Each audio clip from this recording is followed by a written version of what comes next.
the association told us we would be using Game Sheet instead of the paper game sheets. So being a first-time manager of a child's recreational hockey team, they give us some training and our own iPads, and we got started. It was really easy to register, and after using the Game Sheet program on the iPad for a number of games, we then went to an away hockey tournament, and we had to, of course, go back to the paper methods. Filling out all the names and all the numbers and all the different information on the Game Sheet, takes longer, one, and two, it's just in terms of having it all at your fingertips and ready to input, including stats from the games before, things like that.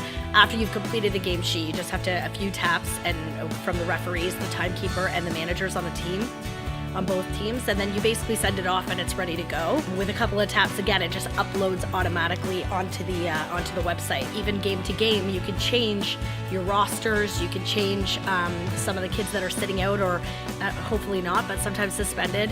You can change all those with just a few taps, and especially with both teams, it just is a real ease of communication between the two teams' managers. It's just handing off the iPad and then over to the timekeeper and the refs, and they lock the game, and you're ready to upload it, rather than ripping off copies and handing them back out and then having to send a copy off and mail it. I know that, like anything, it just makes the information more readily available, but what I like about Game Sheet is it makes it more shareable. That's a big thing. So from a communication standpoint, the paper version of the sheets would always end up being with the team manager, and then of course with the office of the association. This way you can provide access on the device for various members of the team staff to use in whichever way, whether it's the trainer of the team or the head coach or the manager, to see in terms of absences or to see in terms of which players played in what particular games and versus what teams. It helps the whole staff, especially the coaching staff. So it saves some time at the rink when you're busy getting your team ready for the game and everyone's getting, suited up and out on the ice. You don't have to spend a lot of time filling out, cumbersome paper game sheets. Penmanship can come in for sure, especially when you're writing numbers very quickly, whether it be tracking the clock or whether it be actual jersey numbers.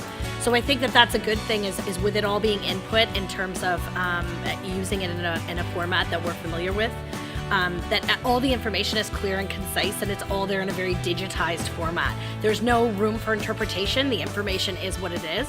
But I also think there's just something to be said for finishing a game and literally locking the game and right away uploading the content. So if there's a dispute with the game, it can be done in a very timely way. Not that it is a regular practice, but again, it just allows for individuals to be able to get the information they need right away.